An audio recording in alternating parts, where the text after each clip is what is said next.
सिंगरौली जिले से एक सनसनीखेज मामला सामने आया है जिसने हर किसी को हिलाकर रख दिया है। हिंदू धर्म में मां का दर्जा रखने वाली गायों की रहस्यमयी मौत ने पूरे बरका चौकी क्षेत्र को दहशत और आक्रोश से भर दिया है। जंगल में चरने आई आधा दर्जन से ज्यादा गायें अचानक एक एक कर गिरने लगी और देखते ही देखते दम तोड़ दिया। गायों की लाशें खेत में बिखरी हुई पड़ी थी, जिसे देखकर ग्रामीणों का गुस्सा और दुख साफ झलक रहा था। यह घटना केवल एक हादसा नहीं है बल्कि आस्था पर सीधा प्रहार मानी जा रही है। ग्रामीणों ने तुरंत पंचायत प्रतिनिधियों और गौशाला प्रबंधन को सूचना दी। आनन फानन में जनप्रतिनिधि मौके पर पहुंचे और पशु चिकित्सा विभाग को अलर्ट किया। कुछ ही देर में पशु चिकित्सालय की टीम बरका पहुंची और मौके पर ही सभी मृत गायों का पोस्टमार्टम कराया गया। प्राथमिक जांच में चौंकाने वाला खुलासा हुआ है। गायों की मौत जहर दिए जाने से हुई है और प्रतीत हो रहा है।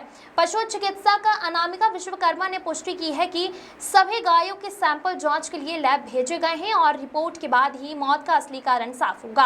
लेकिन गांव के प्रत्यक्षदर्शियों ने जो आरोप लगाए हैं उसने पूरे मामले को और ज्यादा गंभीर बना दिया है। ग्रामीणों का कहना है कि जंगल विभाग के बीट गार्ड ने ही गायों को कुछ खिलाया था और उसके बाद ही यह सिलसिला शुरू हुआ है। एक एक कर सभी गायें गिरने लगी और कुछ ही घंटों में आधा दर्जन से ज्यादा जानवरों ने दम तोड़ दिया। आरोप चाहे जितने भी गंभीर हो, लेकिन सच सामने आना अभी बाकी है। सवाल यह भी उठ रहा है कि आखिर गायों को निशाना बनाने की वजह क्या थी और ऐसे कृत्य किसके इशारे पर हुआ है। फिलहाल पुलिस और पशु चिकित्सा विभाग की टीम पूरे मामले की जांच में जुटी हुई है। बरका चौकी प्रभारी का कहना है कि ग्रामीणों से पूछताछ की जा रही है और अधिकारियों की रिपोर्ट के आधार पर आगे की कार्रवाई की जाएगी। लेकिन इस घटना ने न केवल स्थानीय लोगों की भावनाओं को आहत किया है बल्कि पूरे जिले में आक्रोश फैला दिया है। आखिर कब तक हमारी गौ माताएं इस तरह की लापरवाही और साजिश का शिकार बनती रहेंगी? अब सबकी निगाहें लैब रिपोर्ट और प्रशासनिक कार्रवाई पर टिकी है, जो इसे सनसनीखेज राज से पर्दा उठाएगी। पुरेल गांव में अचानक से 6 गांवों के मरने की जानकारी मिली है। घटनास्थल पर आप भी हैं और आप यहाँ के निवासी हैं। क्या कुछ घटना है?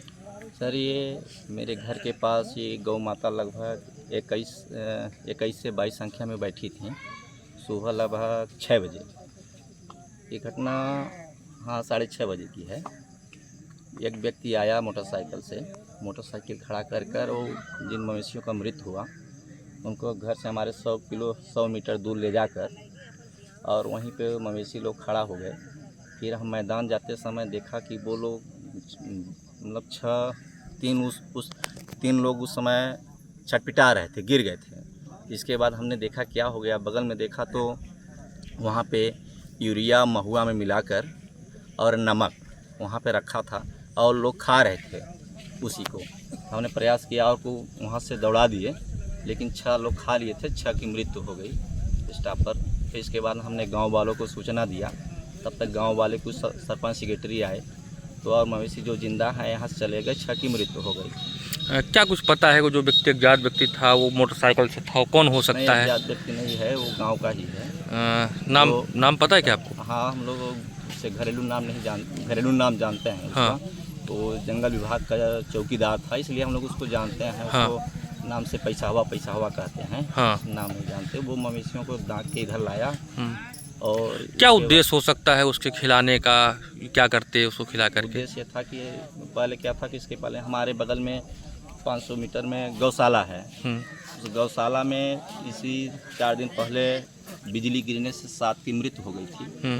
तो मृत्यु हो जाने की कुछ मवेशी ऐसे थे कि मृत्यु हो जाने के बाद जिसकी गौशाला थे तो 1-2 लोग बाहर ले गए, बाकी 4 लोग पड़े थे उसी में। तो उसी के बावजूद मवेशियाँ वहाँ अबंदन नहीं रहती। उस गौशाला के भिन्न होने के कारण अब एक जो अलग अलग ग्रुप बना के जो अलग अलग मोहल्ले गांव की मवेशियाँ रहती हैं अलग अलग स्थान पर बैठ जाती हैं। तो किसानों का हानि होने पर किसान इस तरह से व्यक्तिगत जो मानते हैं कि गौशाला न होने की वजह से इस तरह से गौशाला है। गौशाला में बिजली गिरने के कारण 7 मवेशियों का हत्या हो गया। ठीक है, बिजली के कारण गिरने से। तो उसी अंदर मवेशी हैं, अगर अंदर न होते तो बाड़ा में रहते, तो बाड़ा में रहते तो इस तरह से न होता। अब बाड़ा में ये छुट्टा हो गए तो किसानों को नुकसान करने लगे। तो व्यक्तिगत किसान किसी का नुकसान हुआ तो इस तरह से हुआ। ठीक है, क्या नाम है आपका? आत्माराम बैस। पुरेल गांव में 6 गायों के मरने की सूचना मिली, आप मौके पर हैं। क्या कुछ प्रथम दृष्टया समझ में आया कि गायों की मौत कैसे हुई है? देखिए, हमने सैम्पलिंग कर ली है। हमने 6 गायों को देखा, लीजन्स देखे उनके, और हमने एक को खोल करके उसका पीएम के लिए कर लिया है और सैम्पलिंग कर ली है हमने, तो वो लैब भेजा जाएगा। प्रथम दृष्टया हमें पॉइजनिंग का केस लग रहा है। बाकी आगे की कार्यवाही जब हमें लैब रिपोर्ट मिलेगी उसके बाद ही बताते हैं।